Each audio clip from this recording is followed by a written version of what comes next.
What's good, YouTube? Dom, Statement Sports Cards here, back with another video. Hope you're all doing well. I apologize that it's been like 2 weeks since my last video. Had a lot going on in my personal life, been dealing with things behind the scenes, being on other people's channels, making content for my podcast, making a plan for the National, which is just a week away, which is super exciting, as well as recording the second episode of Cracking Cooperstown, which will be dropping on my good friend Jake's channel, Legends Never Die Collection, tomorrow at 6 p.m. Eastern Time. Definitely go check that out. The support for the first episode was amazing. We didn't have the same audio problems during this episode, and it's definitely more digestible and shorter as well. So I hope you all really enjoy it. I have been slacking with VRs. There's been a lot going on. And I was thinking about how excited I am that a week from today, I'll be sitting down at the Embassy Suites, Mike Moynihan's event, reuniting with old friends, making new friends, sharing pickups, showing off cards, buying cards, selling cards, trading cards, etc. with this great community. And I wanted to give back, and there's so many VRs going on, many of which I missed. If any of these that I did today, I didn't get in time for the prize, it's fine. I just want to support my friends in this community. But 4 VRs I have for you guys today. I'm not going to be a pro like Chris from Missouri, Scott Reindeer Studios, Dave Legends of the Dugout, and just completely barrel through them. However long it takes me to do these VRs, I want to give them justice. I want to do a shout out to these great channels and friends and content creators as well. And I'm really excited. 2 of them I will be seeing in a week and meeting them both for the first time, which is really awesome. The first of which is someone who's truly become like a mentor to me in the community, and that is Scott over at Stukes Baseball Cards and Curiosities. Scott wanted us to talk about our best experience meeting a player.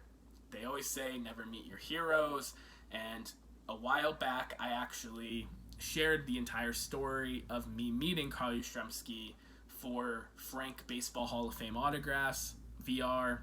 So I will leave a link to that video below for those that want to revisit that.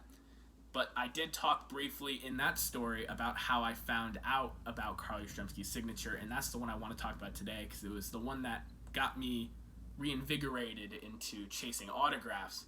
And long story short, I had a pretty serious concussion my sophomore year of college playing Division III football at Curry, and that was a really tough time in my life, both physically and mentally, having that sport taken away from me, my mental and physical health really being checked, and it was not a great time.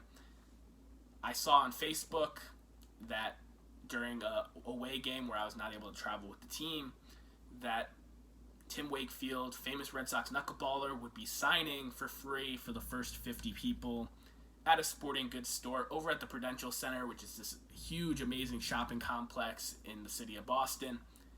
So I set things up. I got a ride in. I was the first person in line. And while I was in line, I got to meet some really amazing autograph fans who were telling me about the people they've met before, the experiences, and they hooked me up with the Crave the Auto app, which it's a little harder since COVID to find good people, but you can find all the information for private signings, public signings, etc. in your area that are readily published through that app. So it's still a good resource, even though the world has definitely changed since this 2018 meeting of Tim Wakefield. But I got that app and found out through that app that Carl Yastrzemski would be signing in November and set that up, and the rest is kind of history. But if the whole experience with the people in line and Tim Wakefield himself was negative, I might have thought twice about getting on that app and looking for other athletes to meet and get autographs from in person, because you can just think what it would be, buy their autograph for cheaper, typically, online, and not have to worry about a bad interaction. But this is me and Tim. Super great guy. Olympia Sports on the banners there. So really just amazing dude. I was the first person in line. They said they would sign up to 50. There was maybe half that showed up throughout the entire process. And because the line was so short, Tim actually had a conversation with me, and I was telling him about how I watched him growing up and how I really commended him for 2007, how just selfless that was for him to take himself out of the World Series roster and let John Lester and these other young Red Sox pitchers bring home another World Series title. And we were kind of just talking about adversity and how to come back from struggling times. And I opened up to him a little bit about the situation that I was currently having. And he really is a class act, and he gave me some words of advice that helped me keep pushing through the rest of that semester and the rest of my time there at Curry as well. I didn't have anything get signed by Tim Wakefield. I found out about it the week of, and I could have bought anything in the store, but I decided to go with a hat. I didn't have a signed hat in the collection. They look really cool, and I got this black Red Sox hat signed in silver Sharpie here by Tim Wakefield. And when I see this hat on my wall, when I see this picture of the two of us, it gives me that hope. It gives me a feeling that you can have a good experience meeting these athletes. Sometimes you'll catch somebody on a bad day, and not everybody's a good person, but when you have these good interactions with athletes, it makes the memorabilia and the memories that go along with it so much richer and tens of times more valuable than just getting something online. I still will buy more online than I do in person, especially at the National. Another year I will not be getting autographs at the show because the prices are just too steep, but I understand why that price is there. There's a lot that goes into setting that up, and the experience of meeting that athlete, especially if it's a positive one, is worth a bonus. It really is. So definitely go check out Scott's channel if you haven't already. He has some of the most amazing, obscure memorabilia and cards you will find on YouTube, and the subscriber count that he currently has does not match that. So definitely go check him out. He's someone that wants to give back to the community, wants to share his knowledge, and you won't regret subbing to Stooks Baseball Cards and Curiosities. The next one is for my buddy Shane at Shoebox Legends, and he wanted us to start picking cards to represent a year in our baseball collecting, whether that's the physical card year or the way that I actually took it was in my collecting life. And I started buying vintage cards when I was 13 years old. So 12, 13 years old, right around there, that summer into the fall, is when I found that Marty Keough card. I started going to baseball card shows in that following spring when I was 13, and I would save up. I would buy cards here and there, and the first big boy purchase, I actually showed this in my first ever video, was this 1951 Bowman Ted Williams. Now, I had a few Carl Yastrzemski cards at this point because he's a lot cheaper than Ted Williams, and even was then. But I got this Ted Williams card along with a Whitey Ford rookie card, but this was the prize to me in that lot. And I paid, I believe, $1.25 or $1.30 for the pair, which for a 13-year-old was a lot of money to spend on baseball cards. And I look at this card all the time, and this was really the transition for me from collecting cards to chasing the Hall of Fame legends and saying, well, I can't always get a card like this, but when I have the money and when I really want to get an example of a star like Ted Williams, I'm going to save up and I'm going to cherish it.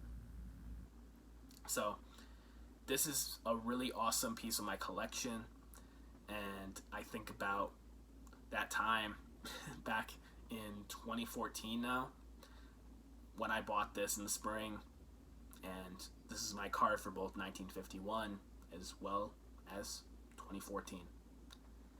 I think about it, quite often, this is kind of the moment that I leveled up my collecting.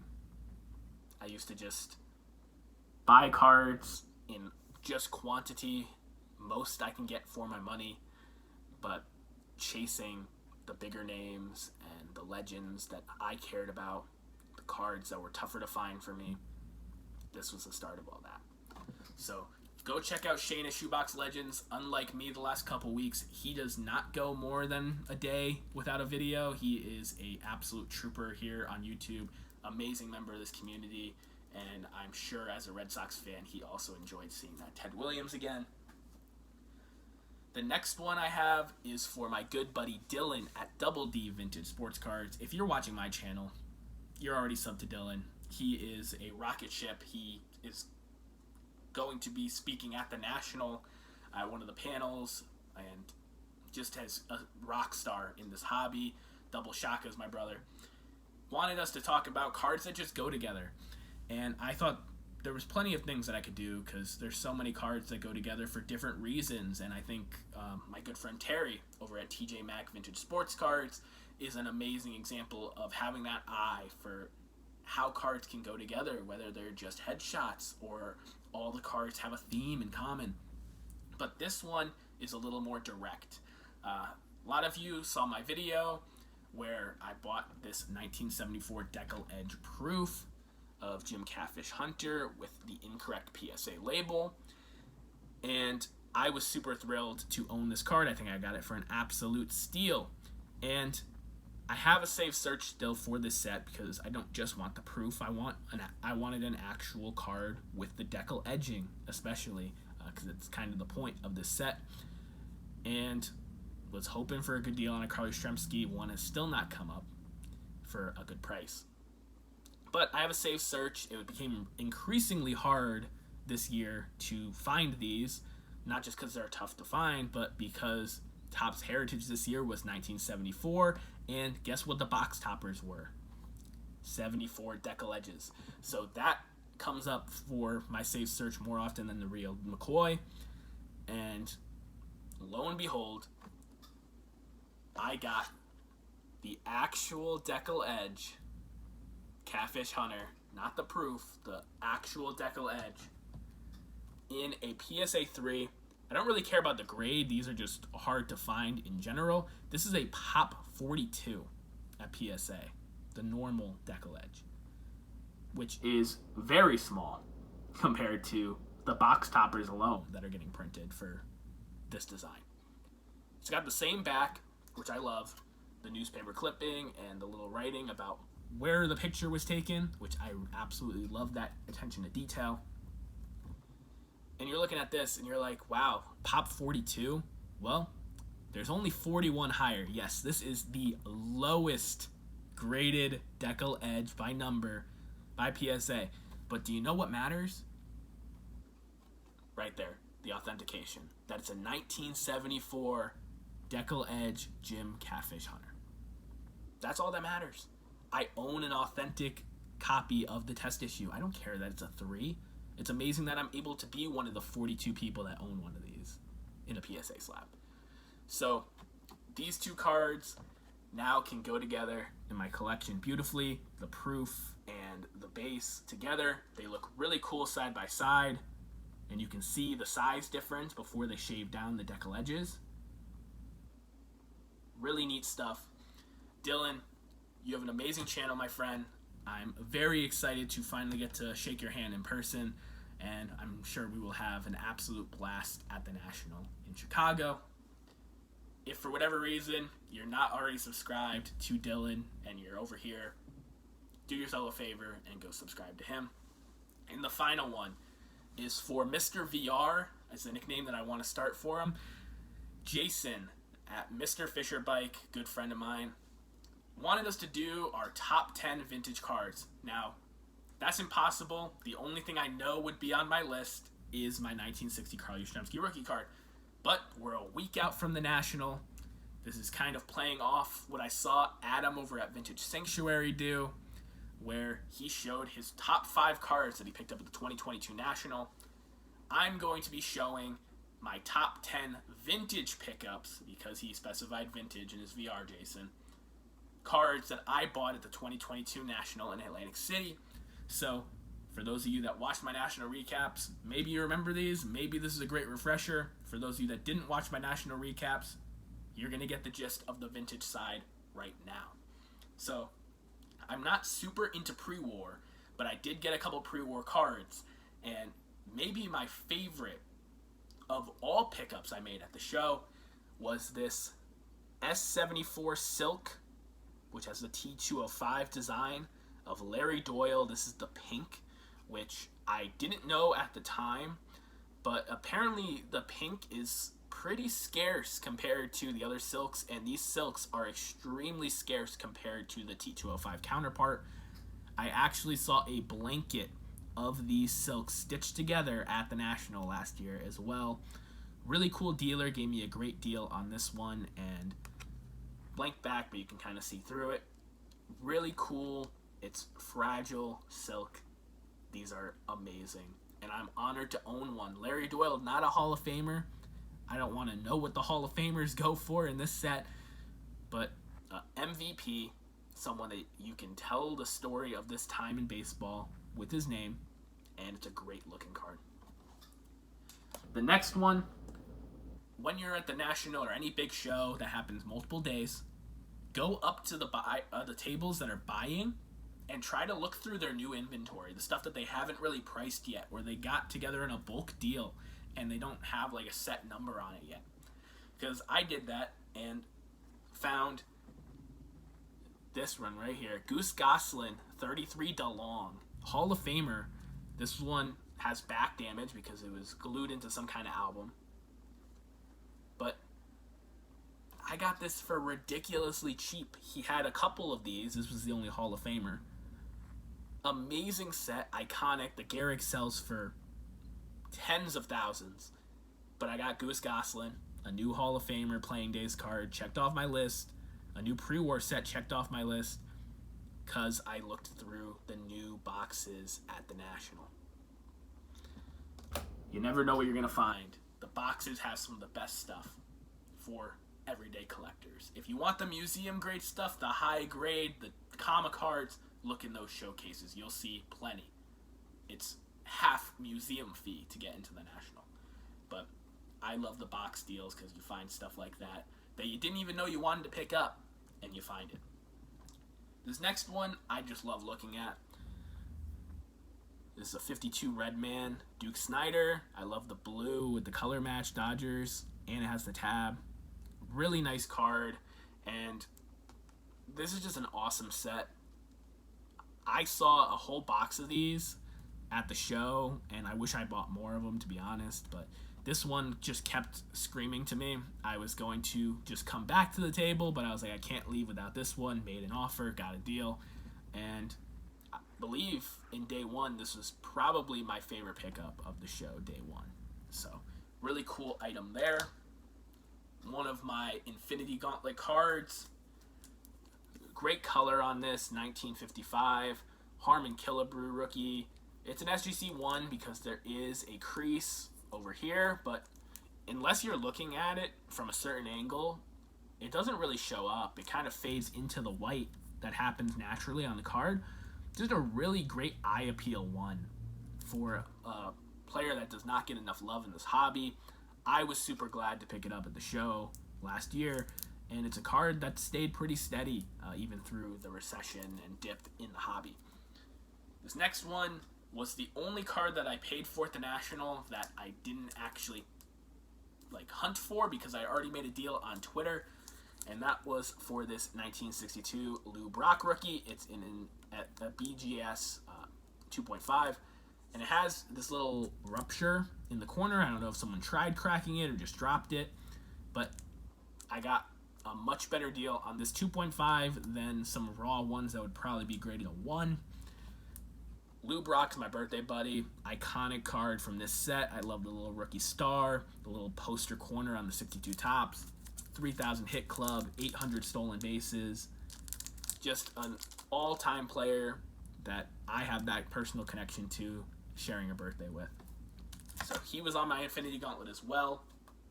On day one, I found a couple 64 Vennies with Veda Pinson on it. I chose the base card as my pick, not just because of the front, but the back is just so clean and gorgeous. I mean, the edges are tough, but these Venezuelan cards were printed on terrible stock. Not every dealer has them, and the pops on these are minuscule compared to its Topps counterparts. These Venezuelan cards are amazing. Veda Pinson should be in the Hall of Fame. I love buying his stuff, and this card means a lot to me still to this day. One of my favorite Venezuelans. A dealer I can't wait to run into again has the #1 Carl Yastrzemski Master Set on PSA, and that is just amazing. Just looking through his doubles that he has for sale, it's stuff that you don't see every day. And I actually got this Carl Yastrzemski play ball back at Atlantic Oil, 68. Really nice card. For a 1, the edges really aren't that bad, and I just absolutely love the play ball back. It's way cooler than the rules back, even though the rules back got thrown out a lot more. But just a sick Carl Yastrzemski to add to the collection. I'm hoping to run into him again and hopefully get another just different Yaz in the collection, because it's always fun collecting that kind of stuff. This one makes my list, not just because it's an Infinity Gauntlet card, but because I bought it from a friend. My 1969 Reggie Jackson rookie card. Got this from my good friend Brian B. Ross 6. This card has great eye appeal. It's a little off-center top to bottom, but just a really awesome example. Such a clean back. The pink just pops. Mr. October, man. That documentary on Amazon was fantastic. I loved seeing Hank Aaron and other stars who have passed in it as well. Really nice card that I think will just continue to go up in value. And these last two, John Mangini will be proud of me because these are cards. They're oversized, but they're cards. 1937 Wheaties. Look at the color on this. Red, yellow, and blue. Billy Herman. Didn't have a Billy Herman card in the collection. Hall of Fame second baseman with the Cubs. And you know it's 30s when it says, I want a man-sized breakfast. The dish I picked for the job is that famous Breakfast of Champions dish, Wheaties, with plenty of milk or cream and some kind of fruit. Lifetime 300 hitter, most putouts for a second baseman in 1936. This was the back of the Wheaties box. Guy had a stack bigger than my head of these Wheaties box. They're amazing. And the other one, speaking of John Mangini, this was probably going to be on my list anyway, but when I told John Mangini that I picked this up at the show, he asked me to take it out of my bag because he had never seen one before. And this is a 1953 Dixie Lid Premium of Bob Lemon. I bought this for $15 at the show because people don't like to collect oversized stuff. This goes for, if I had to guess, it goes for 6-7 times what I paid for it. And this is just awesome. You could take the actual ice cream lids and send them in and get these. They did them in 38 all the way through the 50s issues. There are premiums that you could send in for. A lot scarcer than the Dixie lids that are already scarce in themselves because they were ice cream lids. Kids threw them out. Parents threw them out. But having this, it's the same image as the Dixie lid, just with a full body, the Indians logo on the sleeve, and on the bottom here. Just a really awesome piece that I wasn't planning on picking one up. I had never seen one in person either. I knew they had ones for 38, but getting one from 1953 of a Hall of Famer for under $20, I'm going to do that all day. And that's why I don't have no big Infinity Gauntlet to search for this year. I'm just going to enjoy my time with my friends and be flexible because you never know when someone's going to have a cheap grade on something because it's a cheap price on something because it's lower grade. If something's going to pop up that you don't see every day, like this Bob Lemon, or something that, you know, you weren't expecting to see at all, and it just perfectly falls into your PC, like this Larry Doyle. So definitely go check out Jason's channel if you haven't already. He's a superstar in the community, always running VRs, and just loves to talk cards and baseball. I appreciate you all that stayed this long listening to my 4 VRs. I know I'm not as efficient as those pros that can bang out them in 2 minutes apiece, but I wanted to give them all their due. I can't wait to meet all of you and see you in Chicago. Definitely come up to me, say hi, show me what you picked up, and I'll be doing the same all week long. Hope you guys have a great rest of your week. I'll see you in Chicago. Peace.